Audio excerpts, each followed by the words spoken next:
What's up, y'all? In this tutorial, I'm going to show you how to make these aggressive Future Riddim or Dubstep type saws, and I'll go ahead and play those now so you know what you're getting into.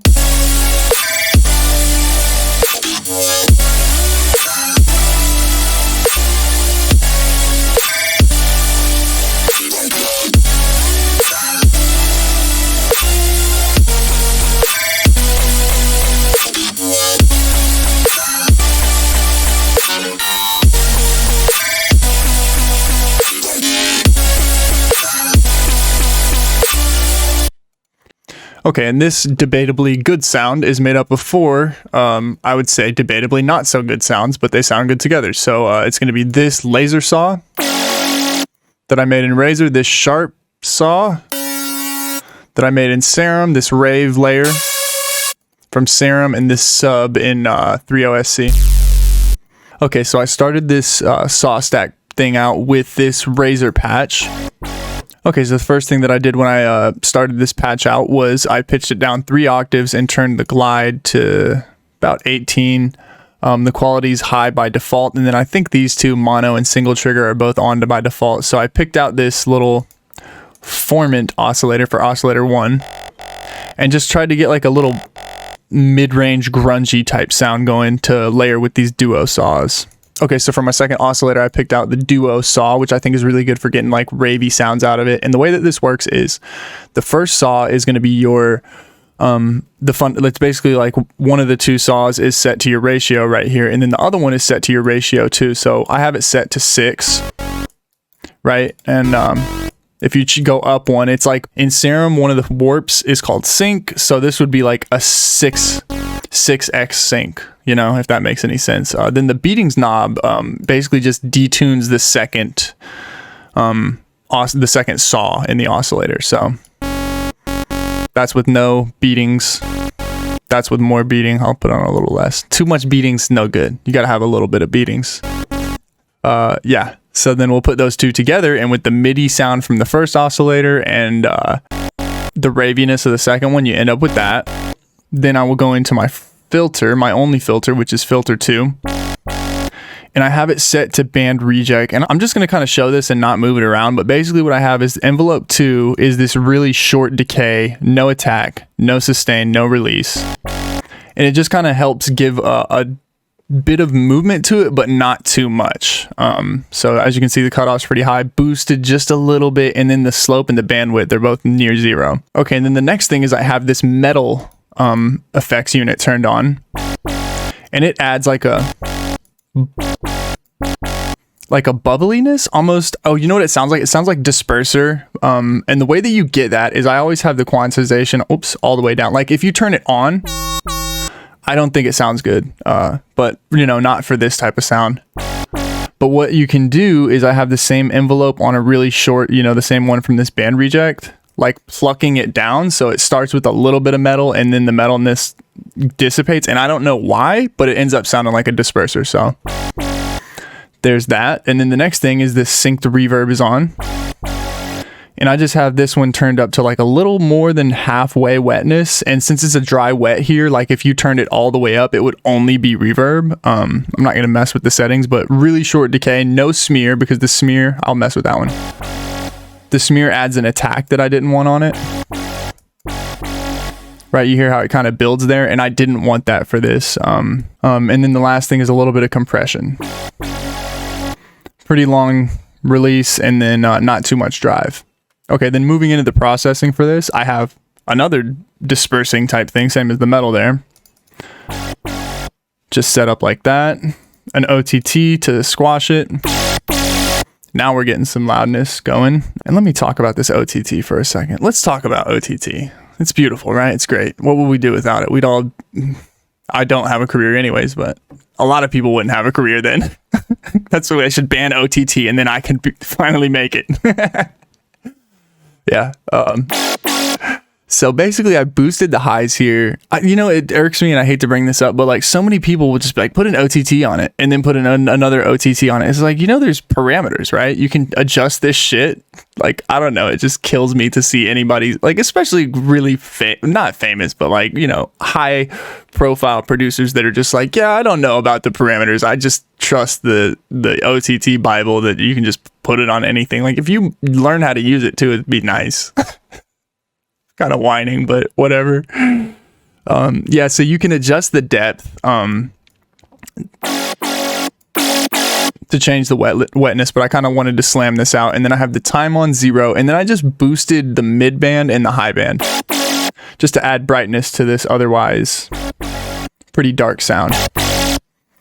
Then it sounds like I just cut the lows here. Yep. All right, and that's all for that one. So then the other thing with this laser saw is it has a macro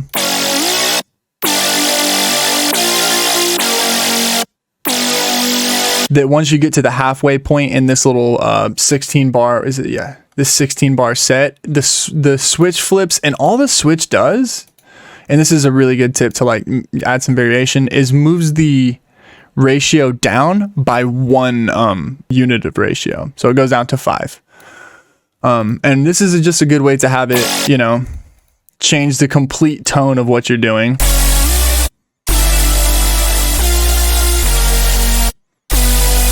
And then I did one more thing to make it even change more at the halfway point, which was in the first 8 bars, it's playing these really long notes and there's bending going on in between the notes. And then when it gets to the second half, all I did was chop the first hit off of each of these little stack sections and just played it in a dotted quarter fashion so that it gets this little drum steppy rhythmic sound to it. And so what I mean by that is I'm not taking this and just chopping 3 notes out of it, right? That doesn't sound like anything. That just sounds like a badly placed note. I basically took that first part of it with the attack on it and played it 3 times. So hopefully that explains that. Okay, and then as far as the composition goes, my laser saw is like the root note, that one that I just showed. And then I also have the sub that's the same note sequence as that. So these 2 different synths play the same one. And then these 2 higher pitched ones play a different set of notes. So it kind of like creates a richness by having different sets of frequencies that are being kind of worked on. It keeps it from all basically having the same, like, you know, if you have a saw and then another saw a couple octaves up, you're basically just killing the same frequency set over and over again, and you can kind of add like a thickness and a richness by not doing that. So using different notes, it's basically making a chord. The next sound that I'm going to show is this sharp sound, and it sounds like this. And all it really is a saw, and I'm not going to spend too much time on this one. It's a saw for the sub. Oscillator B is just this basic shape sine wave pitched down 2 octaves, up 7 semitones, and then used to modulate the frequency from this FMing from B here thing. So then this is the MSAUW, which I don't know what the fuck. It's some kind of plucky thing, but I just didn't want to keep using saws over and over again because it could just, I feel like you can get better sounds that way. So then this is detuned a little bit, and the unison is way up, and then the FM is way up, and then also there's a flanger with the mix turned down and the panning moved, and also basically what this is doing here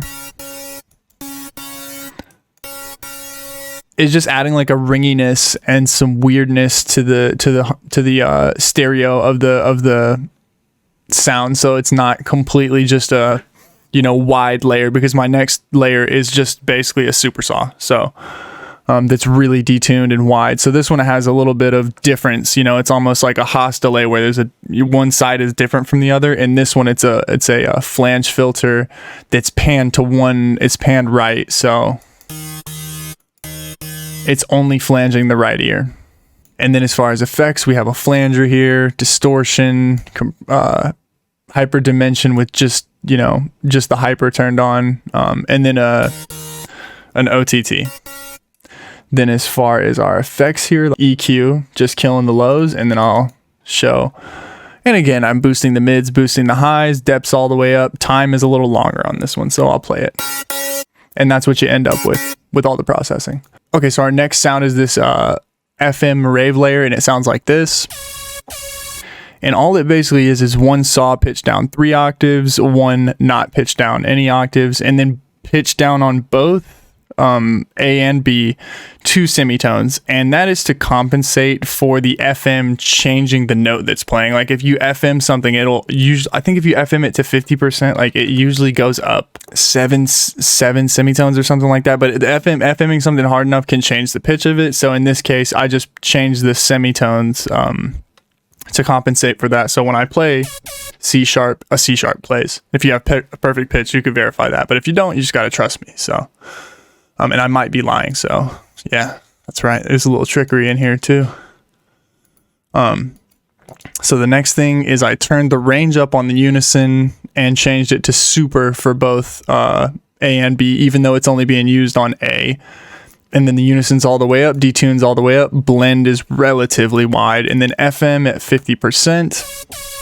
Let's go into the effects. I have a low pass just to brighten up the highs. Yeah, so it kind of brightens up the very tippy top of it, makes it a little crispier. Envelope 1 is modulating these two the hyper and dimension expander to make it just only be wider. It basically cuts off the tail that would be added by that, and maybe this one too. No. This is not necessary, but I'm not going to remove it because I don't want to mess with the juju. Then a sign shaper and an EQ that does nothing, right? No, it changes. It takes a little bit of the highs out. And then an OTT that's pretty pulled up. One last thing, there's a master tuning pitch drop, which you can do by going to the matrix, putting LFO2 onto your master tuning, unipolar, and then drop it. So that's going down an octave. And as you can hear, it kind of plucks it a little bit more. The next thing I have is a distortion in the processing, distortion and an ensemble, just to really wash it out if it wasn't washed out enough. Then a pretty heavy boost to the highs. So, okay, so those 3 layers together are going to sound like this. So you got a pretty rich and thick sound, and then as you can see, there's no sub. So let me go in here and show how the sub was made. Okay, so then my sub patch I am super proud of because I did it in 3x OSC, and I think this is an overrated synth. Come at me in the comments if you want to, but I'll explain why it sucks later.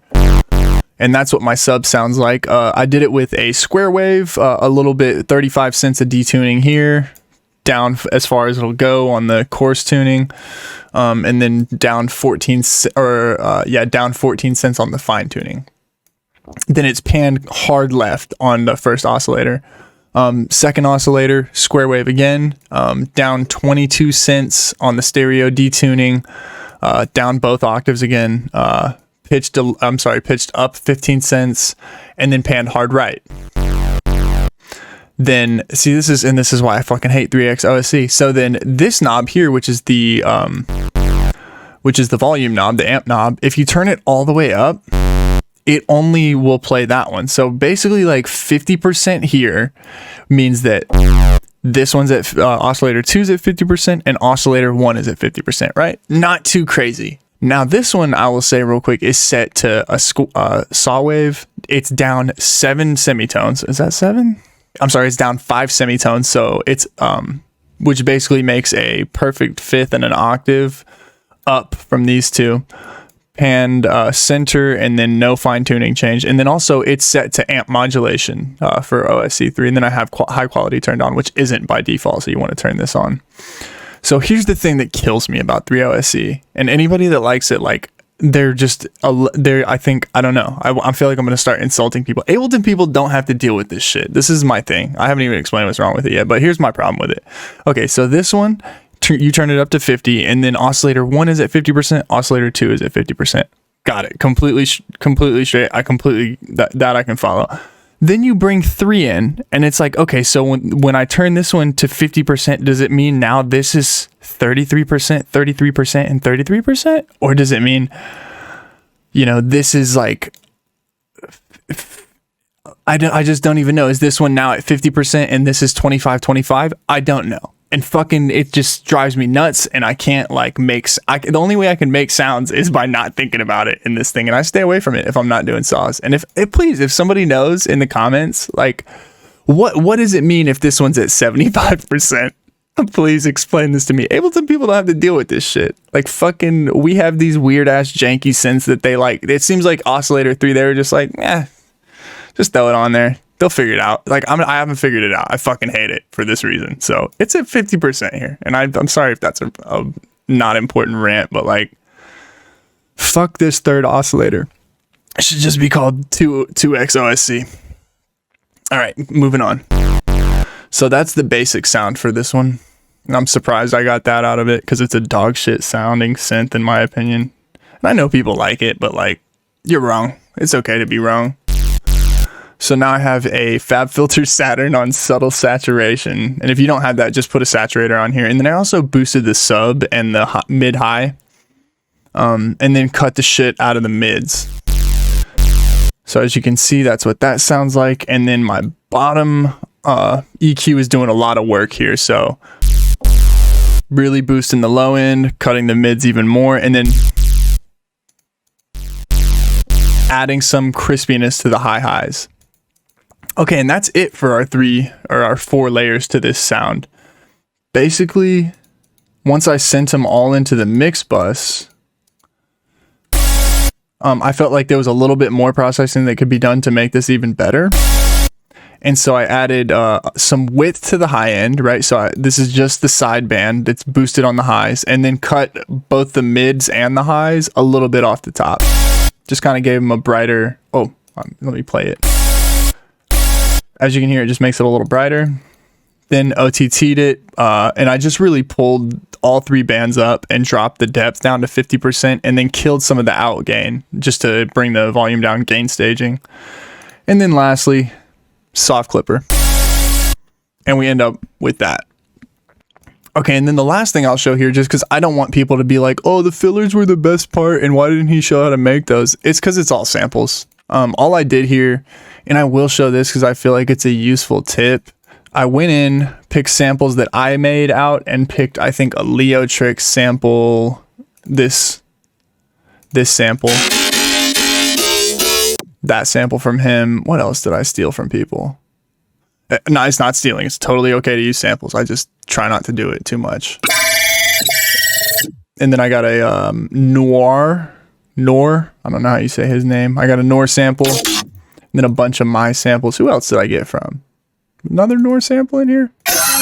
Yeah, 2 Noir samples. And then all I did here, and this is a good tip to like, if you're using other people's samples, I either hide it or like make them fit together better is I think the better way to explain it is I just put the Octadisperser from Snap Heap on it and turn the dry wet pretty far down. And what that does is just, you know, without any processing on these, you end up with these really